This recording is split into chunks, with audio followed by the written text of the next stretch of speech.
Okay, guys, I'm officially declaring this my new annual series on this channel, on this podcast. I've done one of these episodes, and that was last year, obviously, because it's an annual thing, but we are very quickly approaching the end of the year. Today, I'm filming this on the 27th, so I'm currently in limbo land. Kind of a weird time. I do have to work, though, so it's not as weird as it is for some other people, but none of that really matters. The point is, I'm coming off of Christmas time and kind of vegging out for a couple days, and I cannot veg out for more than 2 days. I can't do it. I go crazy. I've already decluttered my entire room. I'm trying to get myself in a mindset of thinking of the new year now because I can't settle my soul, but I'm also not ready for the new year. But it's coming, and I feel like the best way to have it show up and feel ready for it is to get yourself in the mood for that. So with that, today we're going to talk about all the albums that came out this year that had just defined my life. I needed to be very strict with my list. So today's albums that I'm going to name as my favorite that have come out of this year, I've picked them because they define very clearly an era of my year over the past amount of time. When I think about these albums, it's not just going, oh, that was a great piece of music, but I hear it and I go, I know that I listened to this in this month for this many weeks and this many times, and this is what happened when I listened to this, and this song changed my life in the way that I felt at that time and point. These are albums that genuinely just took over my entire life this year. So that is a criteria, and with that, there's 5 albums, but I can't cut myself off at 5 albums, so I also have some singles to talk about. Some of my favorite singles that came out of the year. And I never really talk about this on the podcast very much unless it's relevant, but I do have a Spotify account that is attached to this whole podcast, YouTube channel, everything. It's also called Grow Up Slowly. I'm going to make a playlist for you guys of basically everything I mentioned today. Let's get started. I'm going to go from 5 to number 1 because that makes things more fun. Let's leave the surprise for last, okay? Starting off at number 5 is Deeper Well by Casey Musgraves.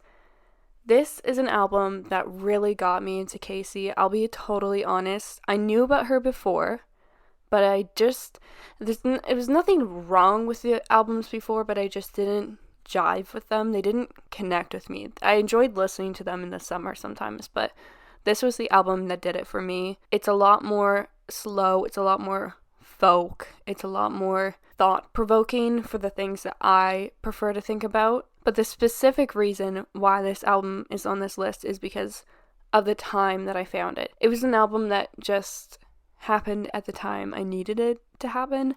I spent the first couple months of 2024 with a broken leg. I spent a lot of time off work and not driving, not really doing anywhere or leaving to do anything. And I did pretty well not having it get to me mentally, but of course, when the lifestyle changes so much, you just think differently, and it's annoying to know everything you can't do once you can't do it. And I spent a lot of my time that I had at home thinking that it would be fine because I'll just write a lot for this podcast. I can do all the mental stuff, and then I went to go ahead and write. I was not inspired to do anything, and that was the most frustrating part of it. I felt like I was wasting the time that I could use, but I had nothing of value that I felt like I could then write. So this was the album that kind of met me after that and just put a lot of things at ease.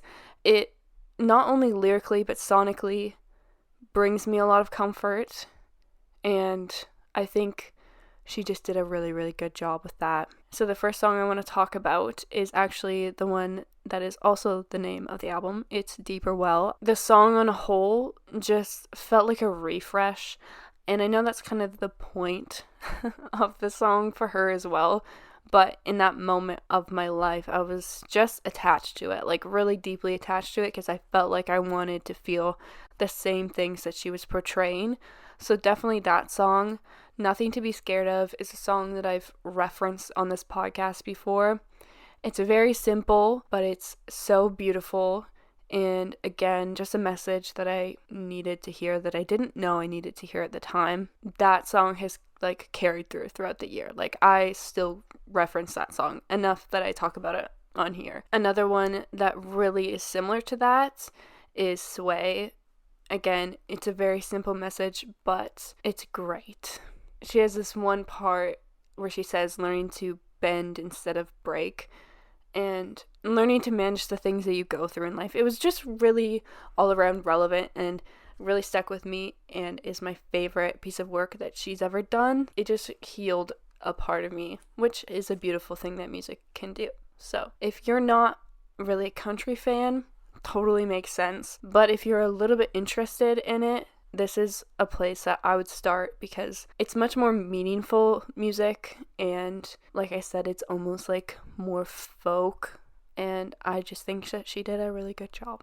So that's number 5 on my list. Moving on to the 4th album.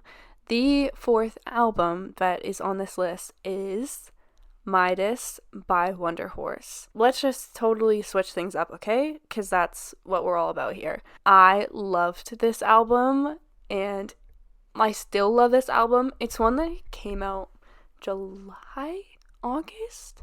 I think it was a summer album. Let me double check. Yeah, okay. It came out in August, and I've been like so overtaken by new music the last like 3 months that I kind of forgot about it, and then I went back and re-listened to it all start to finish, and I was just like, this needs more time. I need to think about this again. I need to give it more time. I had been listening to Wonder Horse just a little bit before this album, not a lot.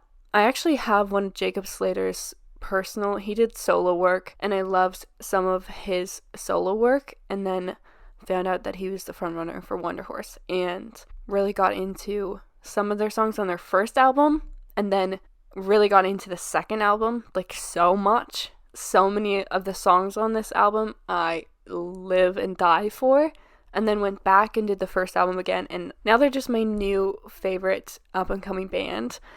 On what level can I say up-and-coming? I don't know. Okay, they're up-and-coming where I am. Okay, I don't live in England, so I think they have a broader reach on the other side of the world, but here they are up-and-coming to me. So fantastic.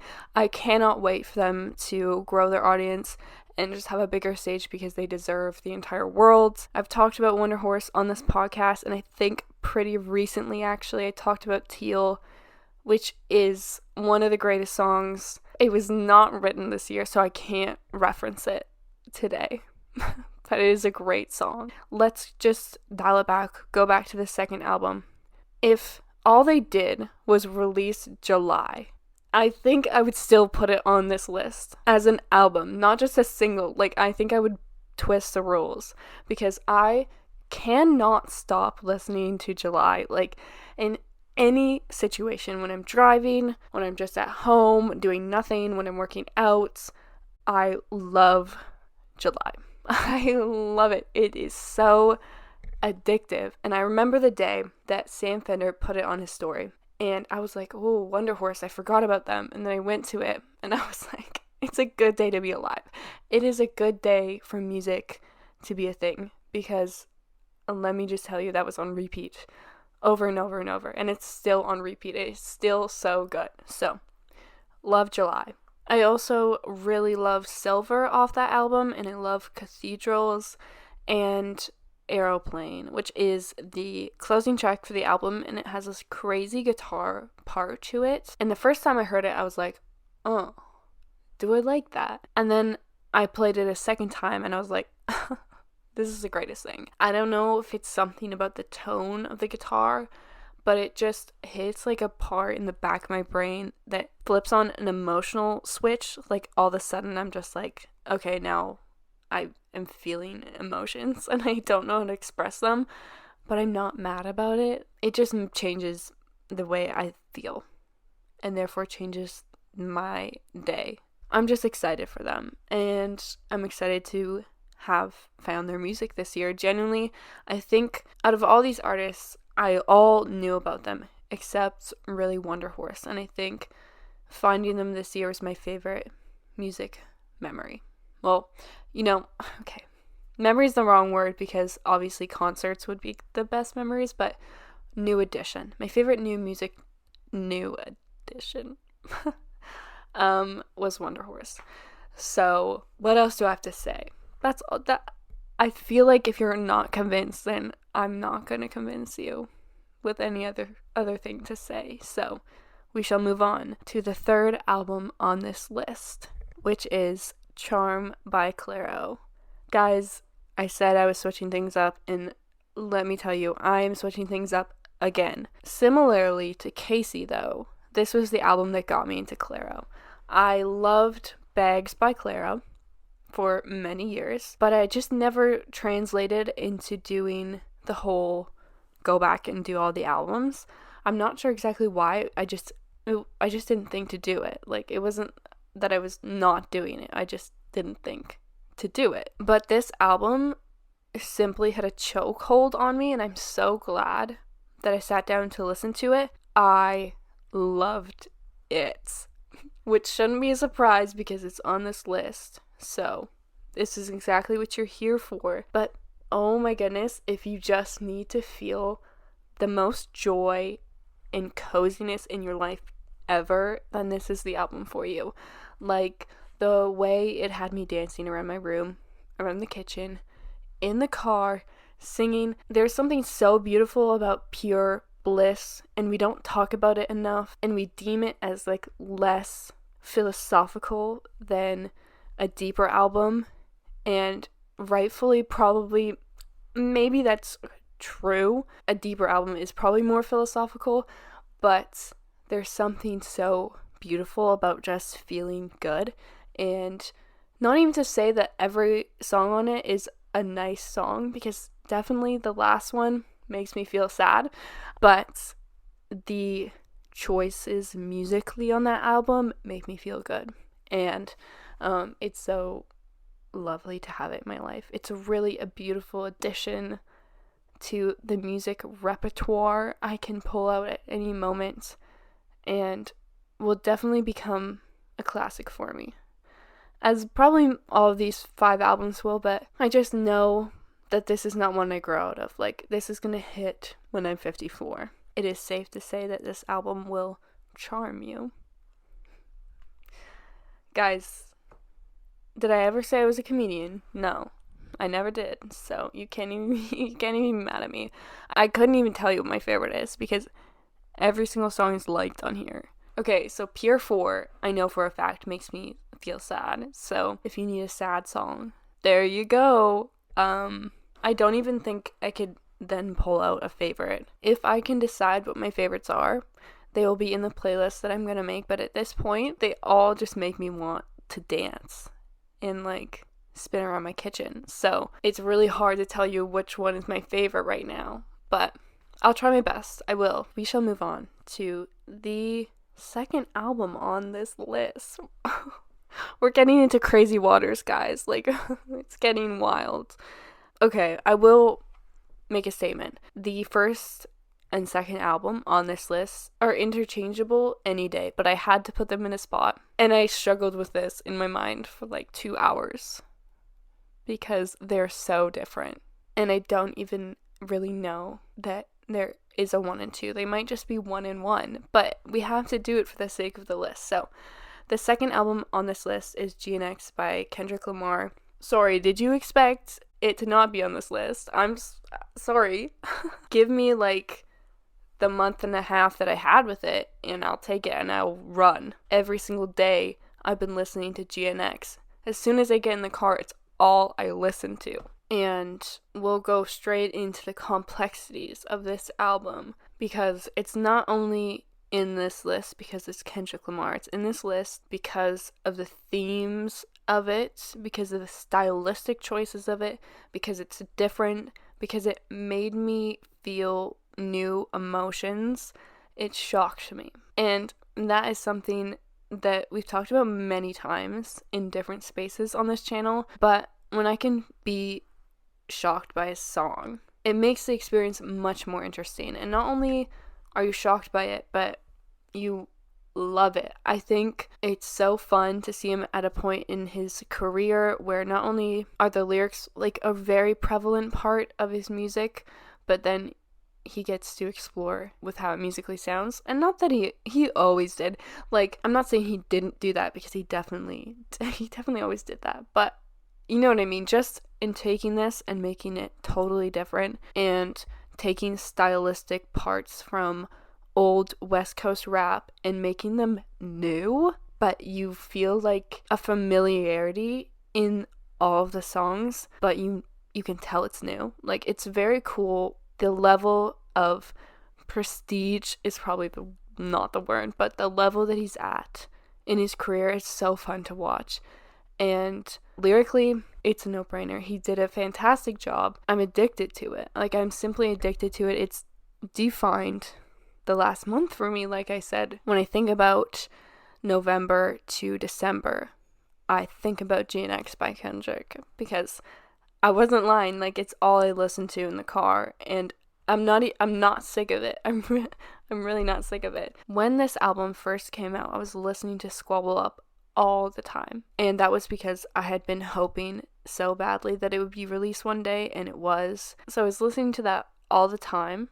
I was listening to Hey Now all the time. I'm saying this like I'm still listening to these, but it kind of made me pull away from a couple of the other songs, just because I was so addicted to a select few, that now I've been listening to Whacked Out Murals a lot. I've been listening to Reincarnated a lot, and I've been listening to Man at the Garden a lot. I definitely have been on a binge of listening to Luther all the time, that I'm now transitioning into listening to Gloria all the time. And I just know that give it 3 more weeks, and all those songs that I just told you I'm listening to are going to be 3 other songs on the album. Like, it's just so vast and so fun to explore. Like, it's been such a fun project to get to listen to. There was no way it was not making this list, and no way it was not making it high, and on many days is number 1. And I can't even go as far to say that number 1 is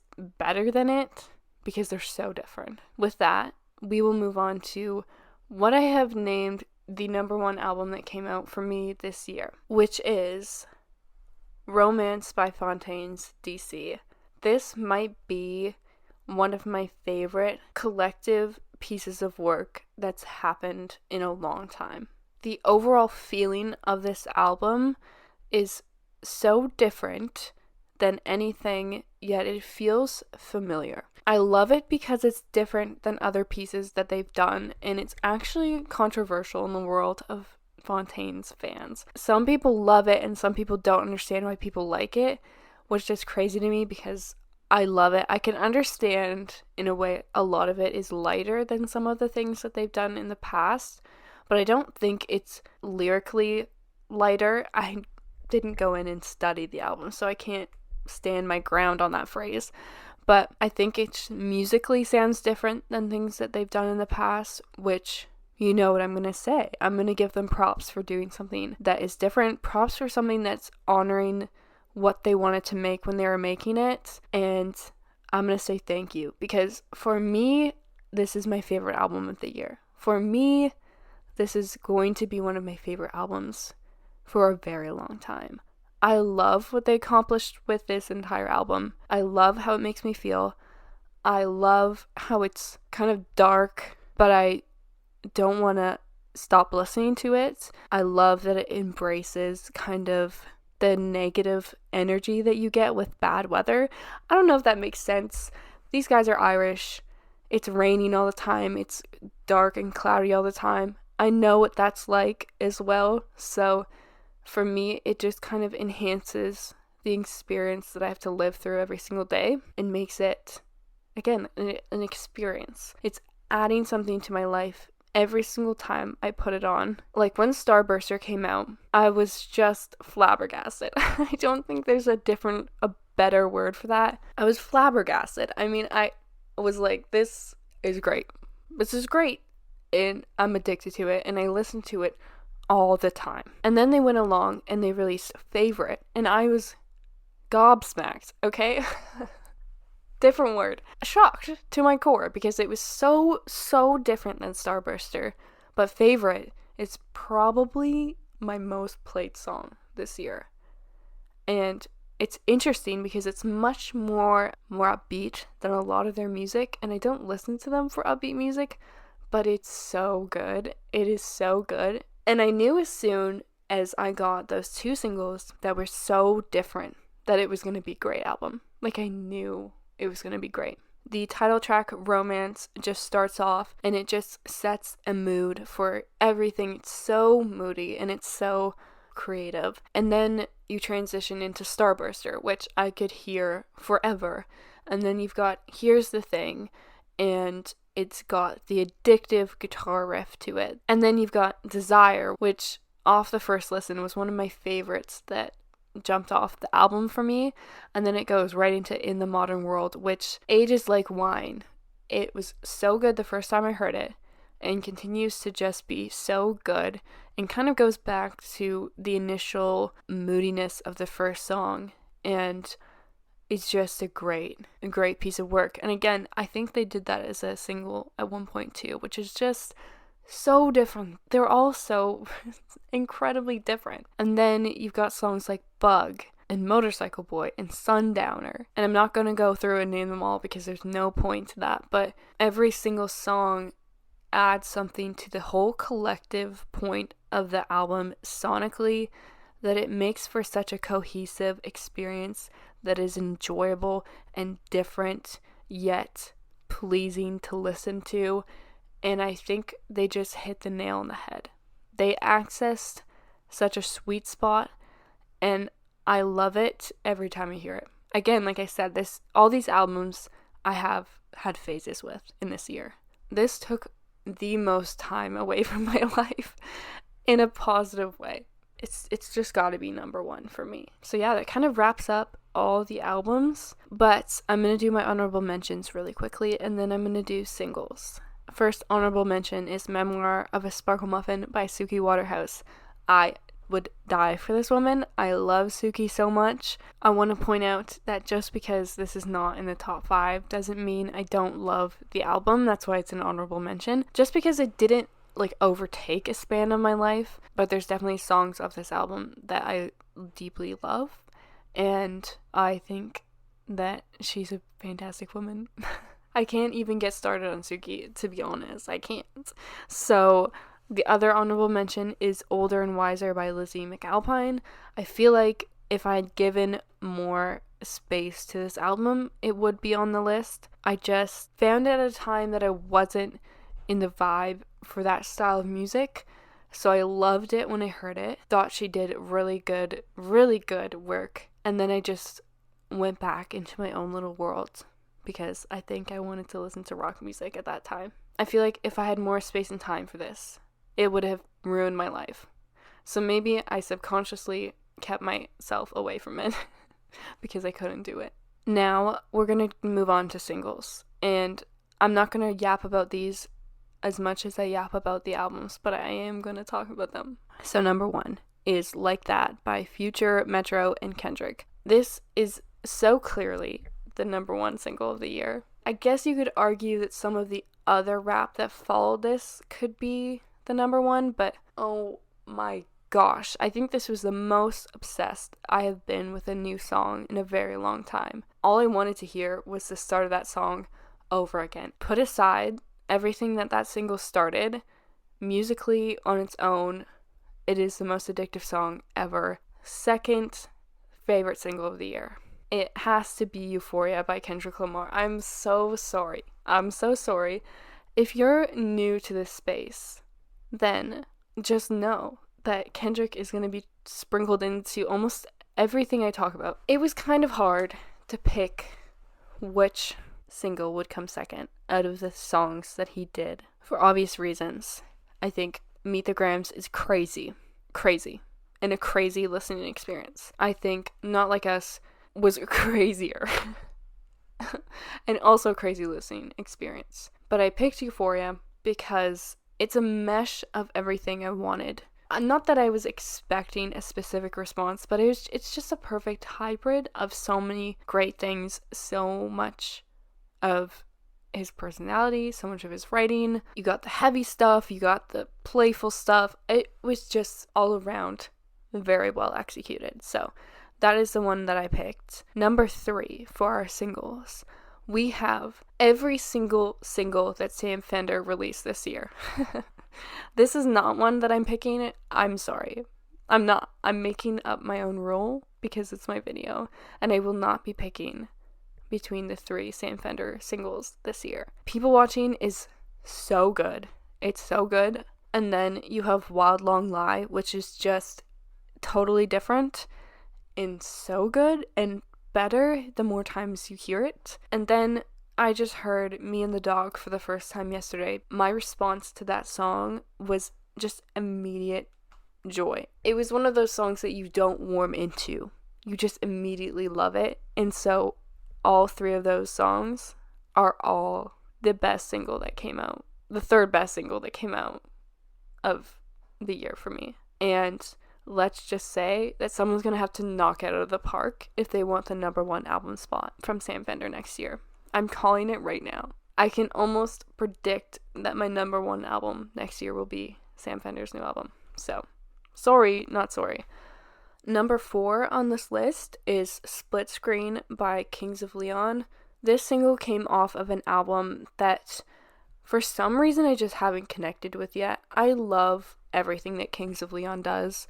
I think that they have sustained such a successful career for so long, and I love everything in a different way. But I don't know if it was just me. I just didn't connect to this album, and maybe in a span of time it will connect with me because that's often how music works. But this is one song that I love. I love Split Screen. It is so good. Number 5 on this list is The Way Back by Zach Bryan. Simply the saddest song that he's ever done. I can't even elaborate on it. It makes me so sad that I almost don't listen to it. It's like Beautiful Boy, the movie. It made me so sad that I don't want to watch it ever again.